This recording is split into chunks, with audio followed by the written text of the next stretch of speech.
이 시간 우리에게 주시는 하나님의 말씀은 시편 1편 1절에서 2절 말씀입니다. 제가 가진 성경으로 구약 805쪽입니다.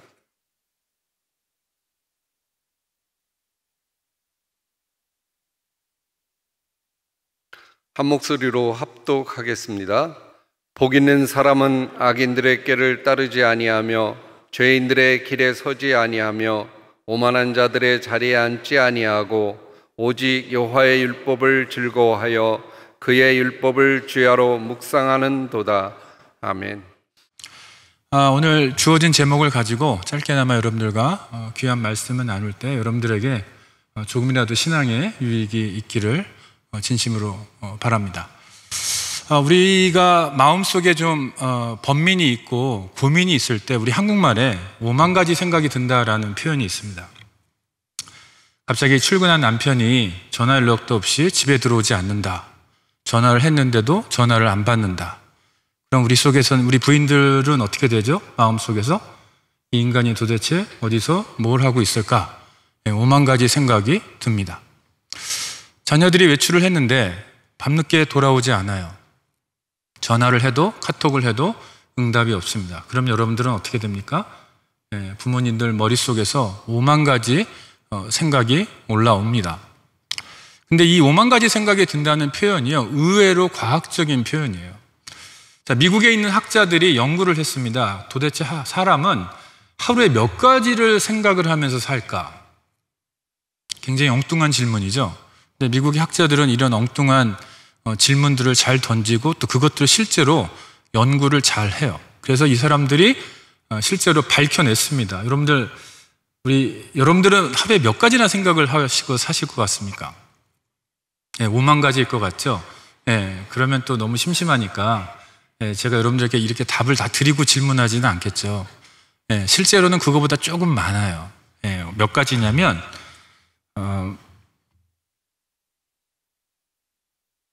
이거 지금 다시 제 지금 랩탑에 이게 지금 프리징이 돼서 뭔가 지금 이제 되네요. 보통 사람이 6만 가지 생각을 한대요. 되게 놀랍죠? 내가 이렇게 생각을 많이 한다고? 자, 여러분이 볼 때 집에 있는 자녀들이 생각이 있습니까? 없습니까? 한번 여기 아이들이 있네요. 저 이렇게 아이들이 있을지 몰랐는데, 여기 있는 아이들은 생각을 많이 할 거예요. 근데 여러분들이 볼 때, 자, 우리 성가대 여러분, 집에 있는 자녀들이 생각이 있을까요, 없을까요? 없는 것 같죠? 그쵸? 여러분의 남편들이 생각이 있을까요, 없을까요? 이 대답 나올 줄 알았어요. 생각이 없어 보이죠? 그쵸? 많은 경우 생각이 없어 보이지만 실제로는 6만 가지를 생각하고 사는 존재예요. 우리 인간은 우리가 생각하는 것 이상으로 생각을 엄청나게 많이 하고 살아요. 놀랍게도. 그런데 왜 내가 이렇게 생각을 많이 한다고? 여러분 자신을 생각해봐도 이렇게까지 생각을 많이 안 할 것 같잖아요, 여러분. 그쵸? 왜 우리가 생각을 많이 함에도 불구하고 내가 생각을 많이 하는 것을 모르고 사냐면 거기에는 이유가 있어요. 그건 뭐냐? 우리는 똑같은 생각을 반복하기 때문에 그래요. 얼마나 많이 반복하냐면 95%를 생각을 반복하는데 이 95%라는 건 뭐냐면 우리의 생각은 하루 전 생각 혹은 이틀 전 생각을 오늘 또 하고 있다는 얘기예요. 그러니까 우리의 생각은요, 하루 전 생각 혹은 95%가 하루 전 혹은 이틀 전 생각을 오늘 여러분들이 또 했어요. 그래서 이 생각이 우리는 너무 익숙하거든요. 너무 반복적으로 생각을 하기 때문에, 너무 익숙하기 때문에 내가 생각을 하고 있는지를 몰라요. 너무 익숙한 생각들을 하고 있기 때문에. 그래서 인간은 어떤 존재냐면 생각을 참 많이 하는 존재고요. 놀랍게도 아무리 생각이 없어 보이는 사람들도 이미 생각을 많이 하고 있는 존재고, 또 인간은 어떤 존재냐면 했던 생각을 또 하고 또 하고 또 하는 생각을 반복하는 존재예요. 그런데 여기 하나의 문제가 있어요. 제가 여러분들에게 질문해 볼게요. 여러분들이 6만 가지 생각을 하세요. 근데 95%니까 적어도 5만 5천 가지 이상의 생각을 반복한다는 뜻이에요. 그런데 여기에 하나의 문제가 있어요. 여러분들이 하는 생각에 긍정적인 생각이 많을까요? 부정적인 생각이 많을까요? 자, 나는 긍정적인 생각이 많다. 네, 한 분. 또 두 분. 네, 또 있으세요? 자신 있게. 네. 성가대는 다 전멸이고. 네. 몇 분 계세요. 네.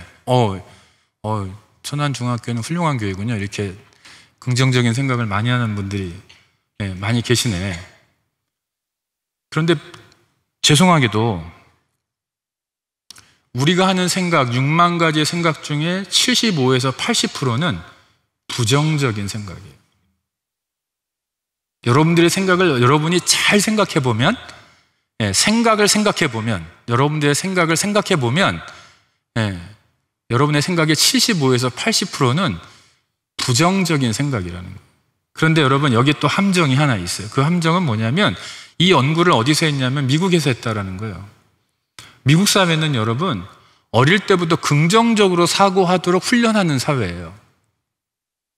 자기의 모습을 볼 때도 장점을 먼저 보도록 교육하고, 부모들도 그렇게 교육하고, 학교를 가도 그렇게 교육해요. 교회를 가도 그렇게 설교하고 그렇게 교육하는 나라예요. 그런데 그렇게 어릴 때부터 자란 미국인들이 75%에서 80% 부정적인 생각을 하면서 매일을 살아간다는 거예요. 그러면 우리 한국에서는 이런 연구가 없지만 만약에 한국에서 똑같은 연구를 하면 어떻게 될까요? 우리는 장점보다는 단점, 좋은 점보다는 나쁜 점을 먼저 보도록 훈련받은 사람들이에요. 그게 집단주의 문화에서 독특한 특징이거든요. 한국 사회가 갖고 있는 집단주의 문화는 남들 앞에서 자기의 장점을 말하기보다는 남들한테 욕먹을 게 뭔가를 먼저 보도록 훈련받아요. 그것을 겸손이라는 이름으로 그렇게 훈련받은 사람들이 한국 사람들이거든요. 그러면 우리 한국 사람들한테 똑같은 연구를 하면 어떻게 될까요? 아마 이 숫자보다는 더 나올 거예요. 제가 볼 때 한국 사람들은 아마도 한 85에서 90% 정도는 부정적인 생각을 하고 살지 않을까라고 예측을 해요. 자, 그러면 우리는 이렇게 부정적인 생각을 많이 하고 사는 사람인데, 그러면 이 부정적인 생각은 어떤 특징이 있나? 자, 여러분들, 우울증에 걸린 사람들하고요, 우울증에 걸리지 않은 사람들을 놓고 실험을 해봤어요. 눈앞에다 영상을 2개를 보여줍니다. 눈앞에다 영상을 2개를 보여줘요. 2개의 모니터로. 한 모니터에는 긍정적인 내용이 들어있는 영상이 나오고요, 또 다른 모니터에는 부정적인 내용이 들어있는 영상이 나와요. 우울증에 걸린 집단은요, 그 2가지의 영상 중에서 뭐를 더 훨씬 더 많이 기억하냐면, 부정적인 내용이 들어있는 영상을 100% 혹은 90몇 %, 많은 경우 부정적인 영상을 주로 기억하고, 우울증에 걸리지 않은 분들은 이 2가지 영상을 골고루 기억하더라. 이게 실험 결과였어요. 그러면 우울증에 걸렸기 때문에 부정적인 영상만 기억했을까요? 아니면 부정적인 사고가 있으니까 우울증에 걸렸을까요? 어떤 게 먼저일까요, 여러분? 학자들의 결론은 부정적인 사고를 하기 때문에 우울증에 걸린다라고 얘기하는 거예요. 그러니까 우울증에 걸리는 이유가 뭐냐? 내 안에 부정적인 사고가 있을 때 우울증에 걸린다라는 거예요. 또 하나는 우울증에는 독특한 특징이 있는데, 그건 뭐냐? 전염력이 굉장히 세다라는 거예요. 자, 가족 안에 한 사람이라도 부정적인 생각을 많이 하면서 부정적인 생각, 그 말을 계속해서 내뱉고 있으면 그 부정적인 생각은 어때요? 그 한 사람만으로 끝나지 않고 반드시 옆에 있는 사람들에게 전염돼요. 그래서 가족 중에 누구 한 사람이라도 부정적인 생각과 말을 하는 사람이 있으면 가족들이 그 영향을 그대로 받는다라는 거예요. 자, 그러면 아이들이 부정적인 말을 많이 해요. 그럼 누구 탓이에요? 양심은 있어서 얘기 못 하시는 거죠? 누구 탓이에요, 여러분? 대부분은 그 아이들의 부정적인 생각은 부모의 부정적인 말로부터 오는 거예요. 자, 이스라엘 사람들을 한번 생각해봐요. 광야 생활할 때 이들이 수많은 불만과 불평을 했어요. 그러면 우리가 성경을 볼 때 이스라엘 백성들이 전체가 불만 불평을 했겠다 쉽게 생각할 수는 있지만 처음 시작은 어떻게 됐을까요, 여러분? 그 상황에서 몇 사람이 불만 불평하는 것이 마치 팬데믹 기간 동안에 코로나 세균이 바이러스가 급속도로 퍼지는 것처럼 옆에 있는 사람들에게 급속도로 퍼지게 되는 거예요. 교회도 마찬가지입니다. 분쟁이 있는 교회 가보시면 반드시 부정적인 생각과 말을 하는 몇 사람이 있고요. 그 영향력이 옆에 있는 사람들에게 아주 급속도로 퍼졌을 때 그 교회는 대부분 분쟁 가운데 휩싸이게 돼요. 이게 바로 부정적인 생각의 특징이에요. 또 다른 특징이 있습니다. 자, 여러분들 플라시보 효과라는 말을 혹시 아십니까? 한국말로 위약 효과죠. 이거는 뭐냐면 환자들에게 아무 효능이 없는 약을 주는 거예요. 아무 효능이 없는 약을 줘요. 그럼에도 불구하고 그 약을 먹고, 실제로는 약이 아닌데 그 약을 먹고 환자들이 나았다라는 거예요. 그것을 위약 효과라고 합니다. 그러면 아무 효능이 없는 약을 먹었는데 왜 환자들이 나아요? 이 약을 먹으면 내가 나을 거야 라는 소망, 기대감, 그 기대감 때문에 낫는 거예요. 그 약 때문에 낫는 게 아니고. 그렇죠?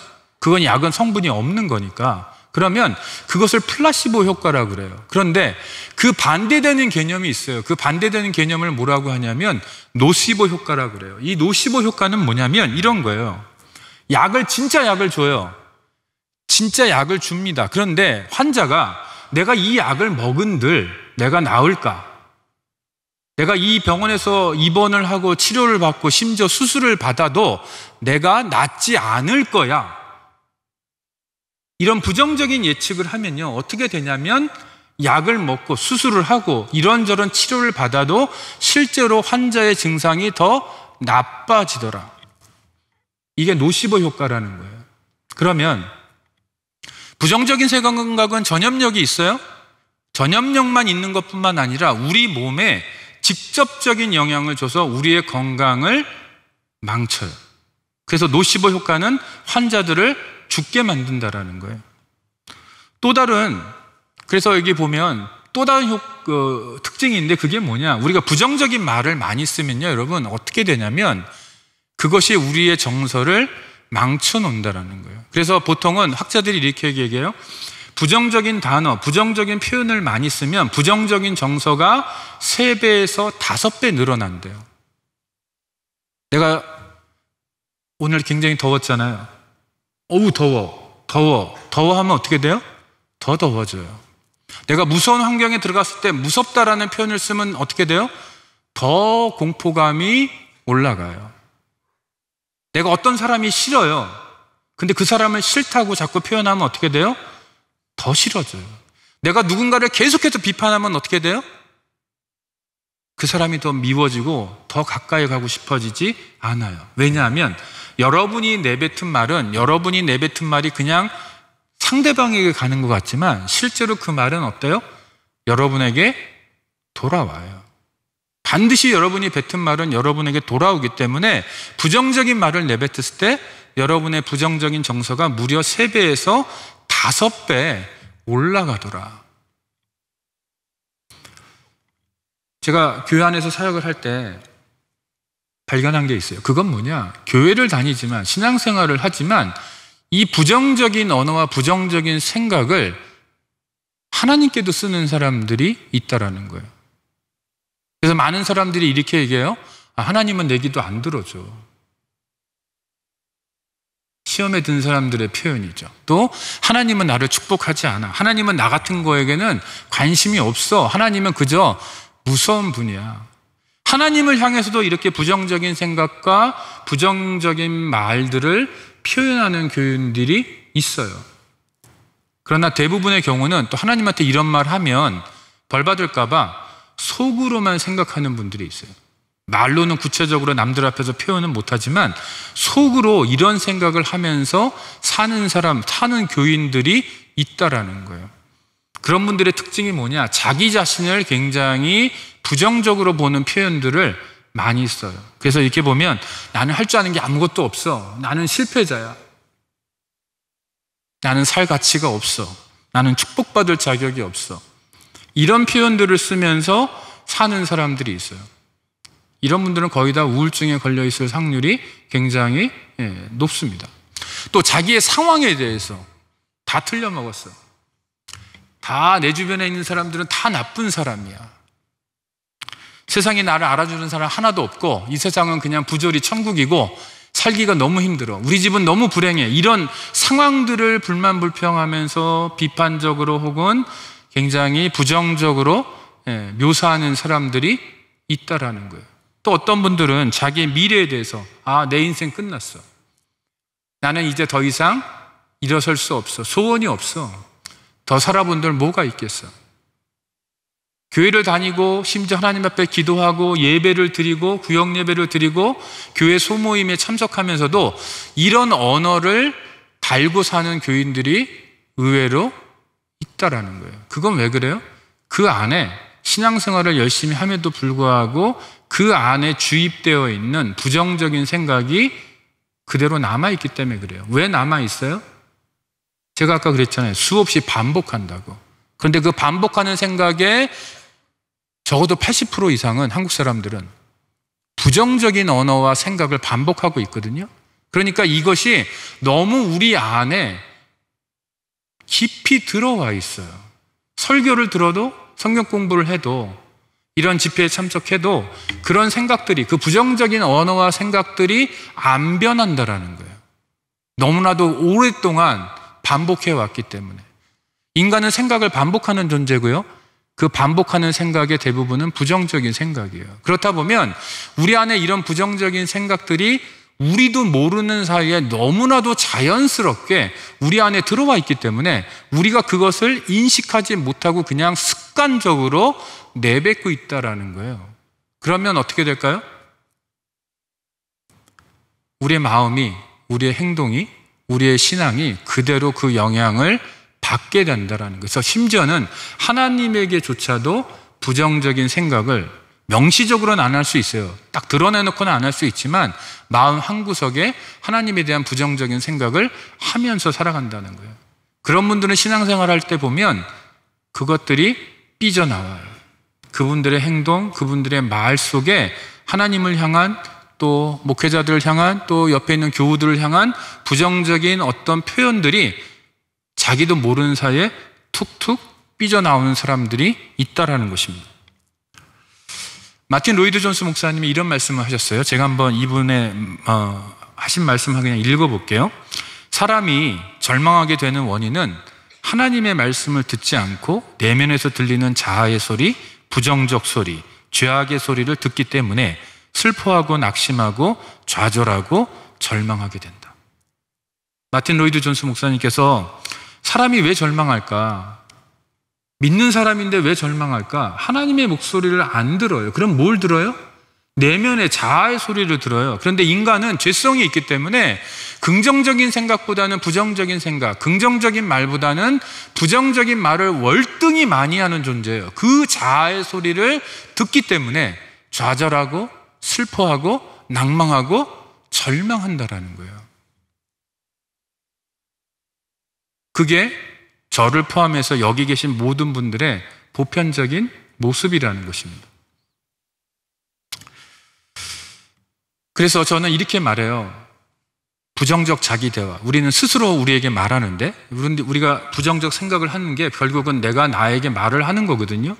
또 내가 혼잣말을 이렇게 중얼중얼 거리면 그것을 우리는 자기 대화라고 부르는데, 그래서 결국은 자기 대화, 부정적 자기 대화는 뭐냐면 성령을 거스리는 행동이다. 왜냐? 성령은 그렇게 얘기하시지 않기 때문에.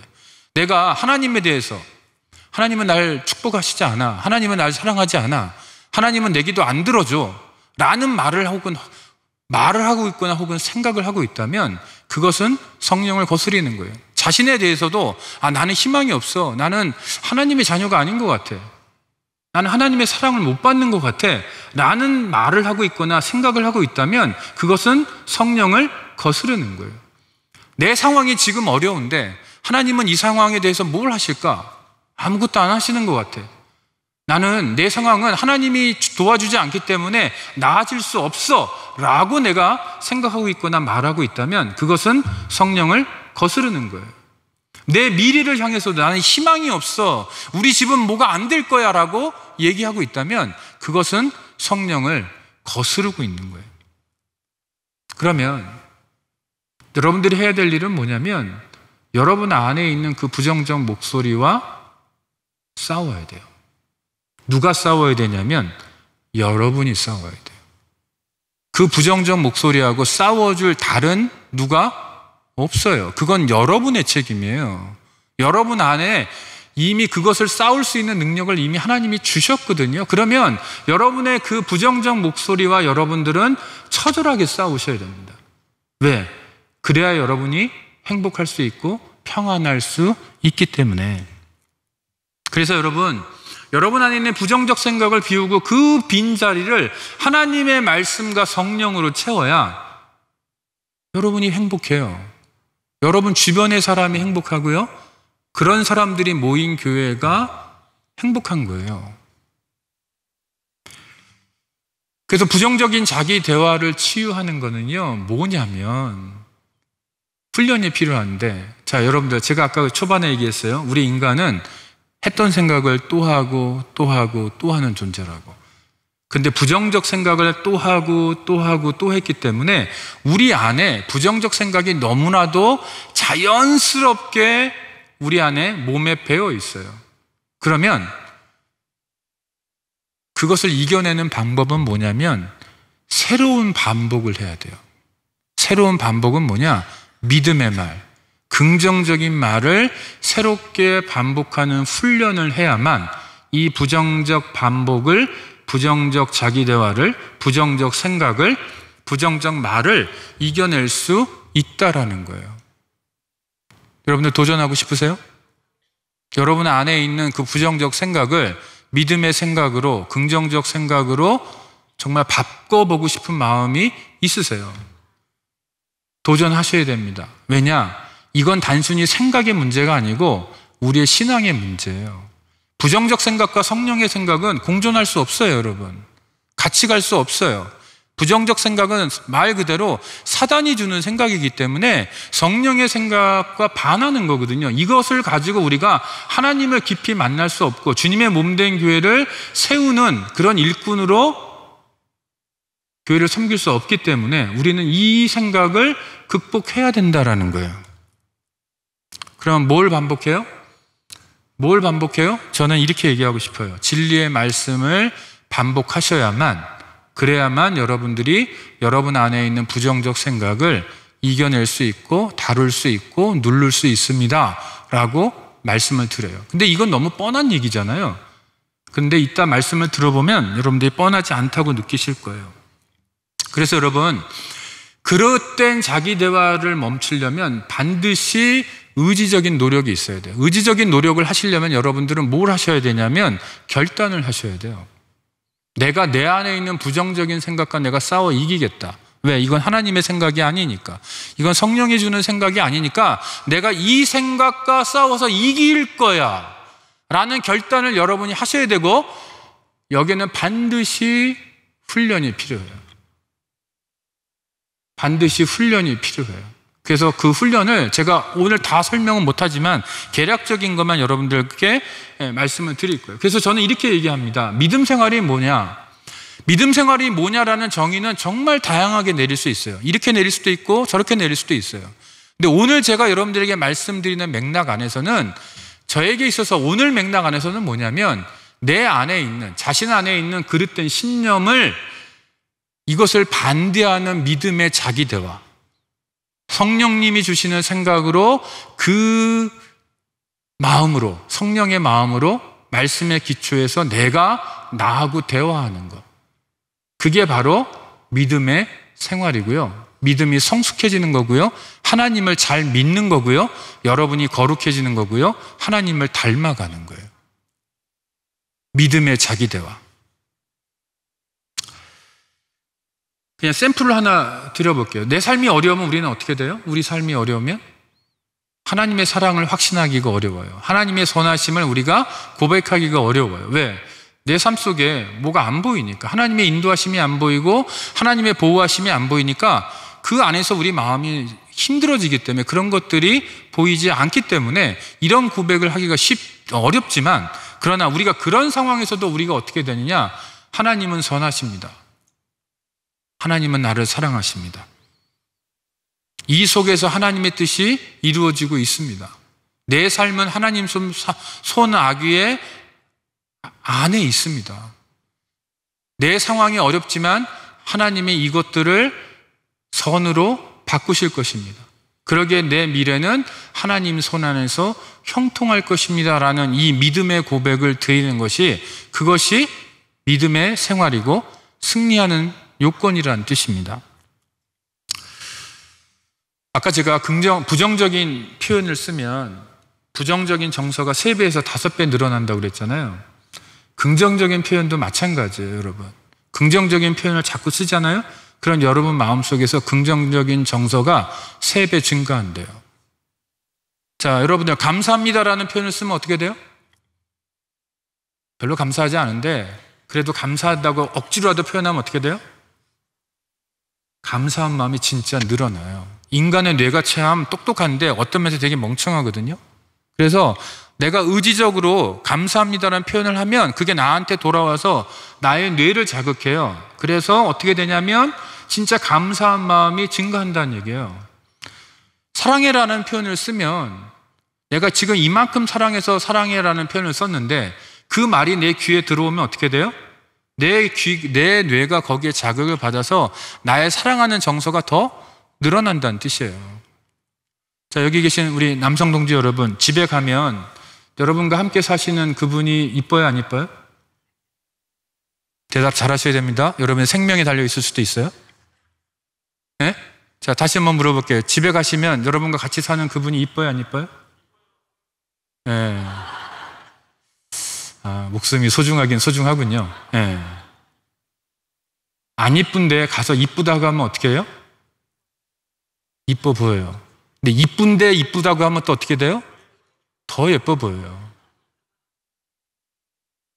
자, 여기 계신 여성 여러분, 집에 가면 그분이 멋있어요, 안 멋있어요?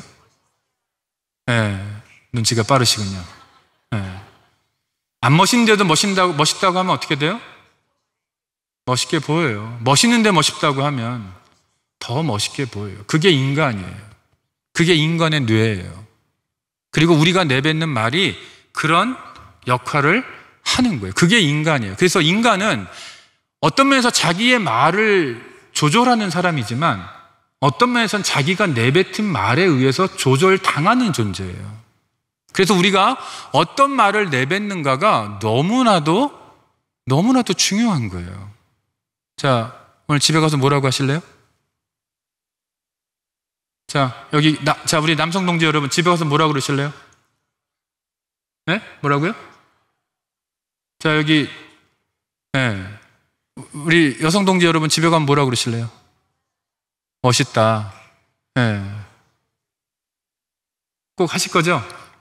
진짜 하실 거죠? 네. 아마 그러면 다음 주 주일날 여기 막 교회에 오실 때 아마 교인들 표정들이 막 광채가 나면서 아마 본당에 들어오실 거예요. 일주일 동안 그것만 하셔도. 네. 우리 여러분들 되게 건강을 위해서 노력하시죠? 네, 운동도 열심히 하실 거고, 뭐 좋은 것도 드실 거고. 예일대 교수들이 한번 연구를 해봤어요. 도대체 장수하는 사람들은 도대체 어떤 사람일까? 그러면 우리 입장에서 보면 보약을 먹는 사람, 뭐 운동 열심히 하는 사람, 뭐 좋은 거 먹는 사람, 뭐 이렇게 얘기할 것 같은데 예일대 교수들이 발견한 건 그게 아니었어요.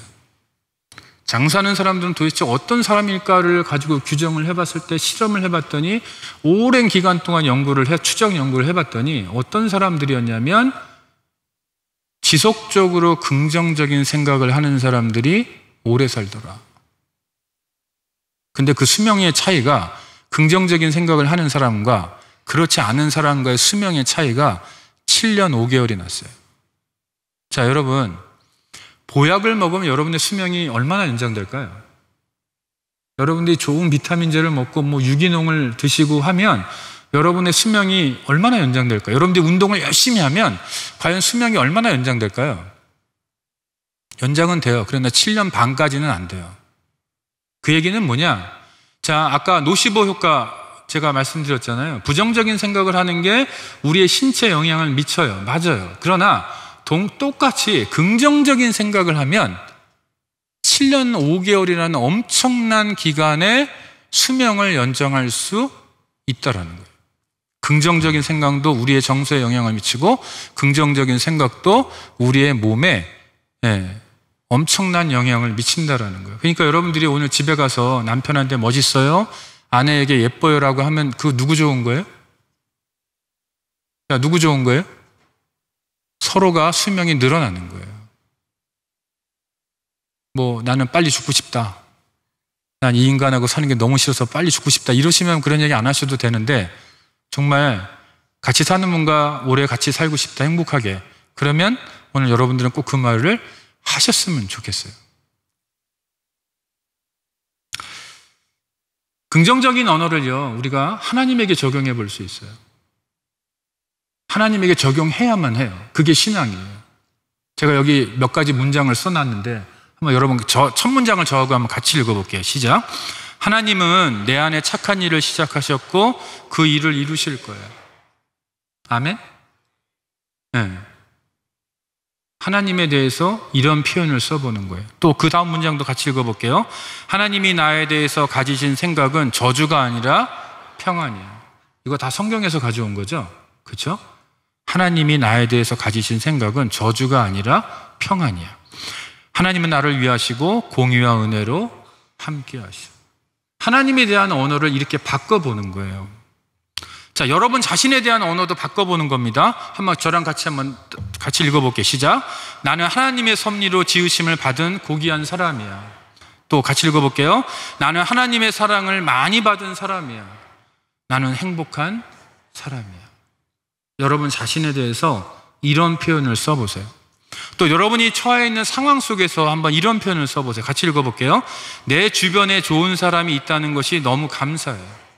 또요, 다른 사람과 협력해서 좋은 일을 할 수 있어. 이 세상은 도전해 볼 만한 세상이야. 여러분의 미래에 대해서 한번 이런 고백을 해보세요. 하나님의 은혜로 잘 될 수 있을 거야. 내 인생은 소망이 있어. 나는 하나님의 영광을 크게 드러내면서 살 거야. 제가 왜 이 하나님에 대해서, 자신에 대해서, 상황에 대해서, 또 미래에 대해서 이렇게 말하라고 얘기하냐면, 미국에 아주 유명한 아론백이라는 학자가 있어요. 이분이 인지치료라는 걸 만드신 분인데, 이분이 정신병원에서 우울증 환자들을 치료하면서 발견한 게 있어요. 그건 뭐냐면 우울증에 걸려있는 환자들이 자기 자신과 자기의 상황과 자기의 미래에 대해서 공통적으로 부정적으로 보더라. 이 세 가지 영역을 부정적으로 보기 때문에 우울증에 걸렸다라는 거예요. 그렇기 때문에 여러분들이 이 세 가지 영역, 근데 저는 그 세 가지만 갖고는 되지 않는다고 생각하고 하나님에 대한 이런 믿음의 고백, 신앙적인 고백, 긍정적인 고백이 반드시 있어야 된다고 생각하는 사람이거든요. 그래서 제가 이 네 가지 영역에 있어서 여러분의 언어가 바뀌어야만 한다고 제가 말씀드리고 있는 거예요. 그게 우울증을 치료할 뿐만 아니라 여러분의 하나님과의 관계를, 타인과의 관계를 훨씬 더 깊게 만들어 줄 수 있기 때문에. 그럼에도 불구하고요, 여러분, 우리는 오랜 기간 동안 부정적인 생각을 해왔기 때문에 이런 것을 알고 있음에도 불구하고 우리 안에서 부정적인 생각이 계속해서 올라올 수밖에 없는 그런 연약한 존재예요. 그때 여러분들이 할 수 있는 방법을 제가 일단 두 가지만 알려드릴게요. 그건 첫 번째 뭐냐, 여러분 안에서 부정적인 생각이 올라오잖아요. 그때 할 수 있는 방법이 그만. 누구한테 얘기하는 거예요? 나한테 얘기하는 거예요. 그만! 스탑! 이게 별거 없어요. 되게 쉽잖아요, 여러분. 이거 못할 분이 있어요? 다 할 수 있죠? 효과 굉장히 좋아요. 한번 해보세요. 여러분 안에서 불신앙의 어떤 생각이 올라오거나 미움이 올라오거나 어떤 분노가 올라오거나 어떤 부정적인 생각이 올라올 때 스탑. 자, 한번 같이 해볼게요. 스탑! 그만! 예. 누구예요? 예, 되게 어린 목소리였는데, 예, 고마워요. 예. 이게 진짜 효과가 있다라는 거예요. 예, 발음 되게 좋았어요? 네, 발음 되게 좋았어요. 그만. 스탑. 이걸 하면요, 제가 자기 자신이 깨어나요. 그 부정적인 생각을 하고 있는 내가 그냥 깨어나. 그만. 이제는 그만해야겠다. 또 다른 방법이 뭐냐? 문장을 외치는 거예요. 그건 뭐냐? 나는 정상이야. 나는 두려워하지 않을 거야. 나는 슬프지 않아. 내가 우울해야 될 이유가 없어. 내가 괴로워하면 누가 좋아하는 거야? 나는 믿음의 사람이야. 스탑을 하고 나서 이 문장들을 여러분들, 꼭 이렇게 하시라는 건 아니고 여러분들만의 문장이 있을 거예요. 그 문장들을 여러분들이 외치는 거예요. 반복적으로 외치는 거예요. 그게 부정적인 생각을 다루는데 굉장히 효과적인 방법이에요. 이것은 상담에서 실제로 쓰는 방법입니다. 제가 여러분들 이 방법을 알려드리는 거예요. 저도 상담을 하고 있는데 제 내담자들에게 이 방법을 가르쳐줘요. 실제로 하라고. 효과가 있어요. 여러분들도 한번 해보세요. 자, 제가 이제까지 긍정적인 생각에 대한 얘기를 여러분들에게, 또 부정적인 생각에 대한 얘기를 여러분들에게 말씀을 드렸어요. 그러면 우리가 그냥 100% 긍정적인 생각을 하면 좋은 건가? 어때요, 여러분? 어떤 사람이 지금 집에 가면 쌀이 없어요. 은행에 돈이 하나도 없어요. 근데 긍정적인 생각을 100% 하면서 실실 웃고 다니면 어떻게 될까요? 어때요, 여러분? 그분은 병원에 가야 돼요. 그렇죠?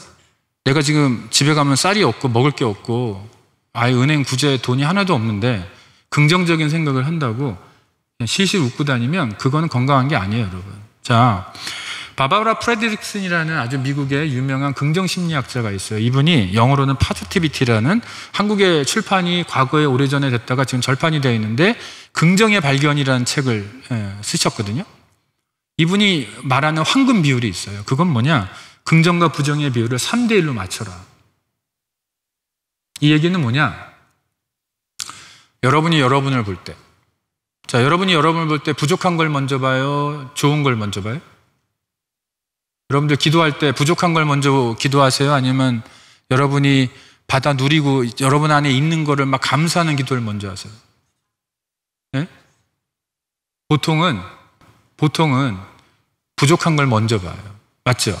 더 많이 봐요. 그런데 긍정과 부정의 비율은 뭐냐? 여러분이 여러분을 바라볼 때 여러분이 이미 하나님 앞에 받아서 가지고 있는 것, 여러분이 받은 달란트, 하나님이 여러분을 쓰시면서 여러분을 통해서 영광 받으시는 부분들을 먼저 보란 얘기예요. 어느 정도나 3. 그럼에도 불구하고 내가 여전히 연약해서 죄를 짓고 있고 또 내 삶에 하나님 앞에 간구해야 될 제목들이 있어요. 내 삶에 부족한 게 있어요. 그러면 어때요? 그거를 1로 하나님 앞에 고백하라는 얘기예요. 3대1의 비율. 여러분들이 타인을 볼 때는요, 여러분들 꼴 보기 싫은 사람을 보면 어때요? 긍정적인 게 보여요? 안 보여요? 안 보이죠? 그렇죠? 네, 안 보여요. 그런데 여러분들이 결단하고 의지적으로 타인을 볼 때, 다른 사람을 볼 때도 긍정 3, 부정 1을 보라는 얘기예요. 왜 그러냐? 이 바바라 프레딕슨이라는 사람이 말하는 게 마음이 건강한 사람들은 이 배합을 가지고 있더라.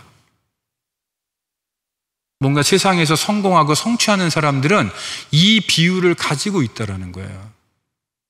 그래서 제가 여러분들에게 권면하고 싶은 건 뭐냐? 여러분이 여러분을 볼 때 이미 여러분들 하나님께 받은 축복이 있잖아요. 맞죠? 그거를 먼저 보시라는 얘기예요. 얼만큼? 3을 보시라고요. 그럼에도 불구하고 내 삶이 완전하지 않거든요. 내 삶에 부족한 게 있거든요. 하나님 앞에 간구해야 될 게 있거든요. 그거 1을 고백하라고요. 타인을 볼 때도 옆에 있는 꼴 보기 싫은 누군가 있어도 그게 남편이든 아내든 자식이든 뭐든 간에, 교우든 간에 그 사람을 바라볼 때도 그 사람의 장점을 3을 보고 그 사람의 문제점 1을 보라는 얘기예요. 여러분이 기도할 때 어떤 분들은 그냥 처음부터 끝까지 하나님 이거 주세요 저거 주세요 기도하는 분들이 있어요. 저는 그런 분들에게 이렇게 말하고 싶어요. 하나님 앞에 이미 받은 것에 대한 감사와 찬양을 3을 하시고 여러분이 간구해야 될 1을 기도하시라고. 그게 건강한 기도라고. 왜? 이미 여러분들에게요, 셀 수 없는 축복을 이미 하나님이 주셨어요. 근데 우리는 그걸 잘 안 봐요. 없는 것만 봐요. 나에게 부족한 것만 봐요. 그건 건강한 신앙이 아니라는 거예요. 기도할 때도 여러분 3대1. 그래서 내가 하나님 앞에 받은 것들, 이미 누려왔던 것들, 하나님이 나를 통해서 영광 받으신 것들에 대해서 감사하면서 그것을 삼을 기도하는 거예요.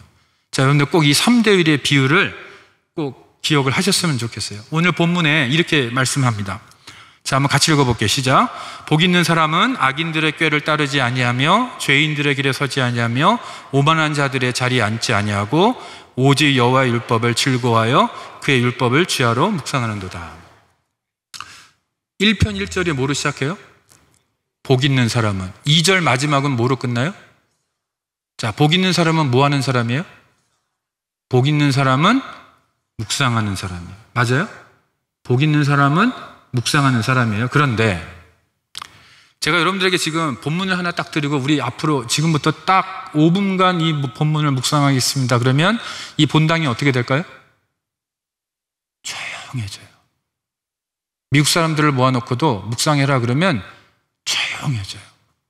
그런데 이스라엘 사람들을 불러다 놓고 묵상하자 그러면 어떻게 되는지 아세요? 중얼거려요. 계속 중얼거려요. 왜냐? 여기에 나타나는 이 묵상이라는 단어가 히브리어로 이렇게 생겼어요. 이거를 뭐라고 읽냐면 하가라고 읽어요. 하가의 원래 사전적인 뜻이 뭐냐면 낮은 목소리로 읊조리다 라는 뜻이에요. 자, 낮은 목소리로. 자, 그러면 복 있는 사람은 묵상하는 사람이죠? 그럼 복 있는 사람은 뭐 하는 사람이에요? 낮은 목소리로 읊조리는 사람, 쉬운 말로 중얼거리는 사람이에요. 자, 그래서 시편 39편 2절에 이렇게 돼 있어요. 자, 같이 읽어볼게요. 시작.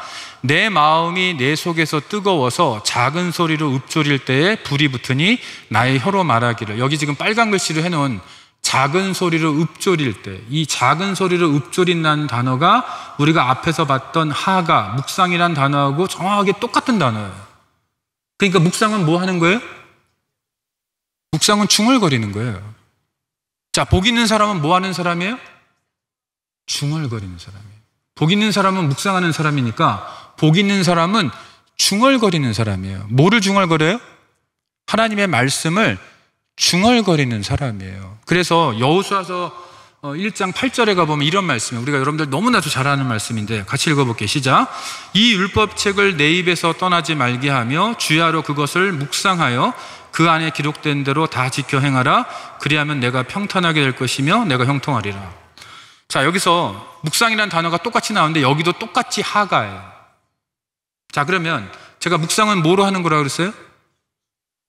머리로 하는 거예요? 입술로 하는 거예요. 그러니까 여기 1절에 보면 어디서 떠나게 하지 말라고요? 왜요? 네, 묵상을 머리로 하면 이 말씀은 어떻게 바뀌어야 돼요? 네 머리에서 떠나게 하지 말라고 써 있어야 돼요. 맞죠? 근데 여기서 뭐라고, 어디서 떠나게 하지 말라고요? 입에서. 왜? 묵상은 입으로 하는 거니까. 우리는 이제까지 묵상을 잘못해온 거예요. 죄송하지만 이제부터는 묵상을 중얼거리는 걸로 하세요. 말씀을 자꾸 입 밖으로 내세요. 왜요? 그 말씀이 여러분의 귀로 돌아오는 거예요. 그 영향을 여러분이 받는 거예요. 그게 진짜 묵상인 거예요. 제가 이 말씀을 왜 드리냐면, 자, 긍정적인 언어. 하나님은 이런 분입니다. 하나님이 나를 향한 계획은 저주가 아니고 평안과 기쁨이고 축복입니다 라는 이 말을 여러분들이 내뱉는 게 뭐냐면 그게 묵상이에요. 복 있는 묵상이에요. 하나님이 나를 사랑하십니다. 하나님이 나를 위하십니다. 하나님이 나를 이끄실 것입니다 라고 고백하는 그것이 뭐냐면 복 있는 묵상을 하는 거예요. 그 말을 내뱉는 것이, 내 상황이 지금 힘들고 어렵지만 하나님이 그 선하신 가운데 협력하여 선을 이루셔서 영광 받으실 것입니다. 이 상황을 통해서 이 말을 내가 입 밖에 내면 그게 뭐 하는 거예요? 복 있는 묵상을 하는 거예요. 내 미래가 어두워도 하나님의 손 안에 내 미래가 있기 때문에 내 미래는 하나님이 바르게 밝게 이끄실 것입니다 라고 내가 고백한다면 여러분, 그것이 복 있는 묵상이에요. 그랬더니 여기 여호수아서 1장 8절 끝이 뭐라고 되어 있어요? 평탄하게 될 것이며 내가 형통하리라. 왜요? 하나님의 말씀을 내가 입 밖에 내는 묵상을 하잖아요. 하가를 하잖아요. 그러면 그것이 나를 복 있는 사람으로 만들어주고 나를 평탄하게 만들고 나를 형통하게 만든다라는 거예요. 하실래요? 안 하실래요? 해야죠. 그러려면 여러분들은 여러분의 언어가 철저하게 부정적 언어와 싸워 이기셔야 돼요. 하나님의 말씀을 자꾸 입 밖에 내서 그것을 가지고 여러분의 부정적인 생각과 언어들을 이겨내셔야 돼요. 그게 바로 복 있는 사람의 삶이고 그게 복 있는 묵상이에요. 그래서 이스라엘 사람들이 말씀을 외우는 거예요. 하가하기 위해서. 하가하려면 여러분 성경을 보면서 언제 하가하고 있어요? 그렇죠? 그래서 이스라엘 사람들이 죽어라고 말씀을 외우는 거예요. 그것을 하가하기 위해서, 중얼거리기 위해서. 걸어다니면서도 중얼거리고 기도하면서도 중얼거려야 되니까 그래서 그 열심히 말씀을 외워서 그렇게 하는 거라는 거예요. 저는 여러분들이 그런 복된 묵상을 하셔서 여러분 안에 있는 그런 부정적인 생각들 다 이겨내셔서 하나님 앞에 복된 형통함을 얻으실 수 있기를 축원합니다. 기도하겠습니다. 하나님, 오늘 우리들에게 복된 묵상이 무엇인지를 가르쳐 주셔서 감사합니다. 우리의 입술에 하나님의 말씀이 늘 있어서 이 말씀을 우리가 읊조리며 복된 묵상을 하는 존재들이 되게 하시고 우리 안에 있는 그 지독한 부정적인 마음과 말들을 이겨낼 수 있는 저희 모두가 되도록 축복하여 주시옵소서. 예수님의 이름으로 기도합니다. 아멘.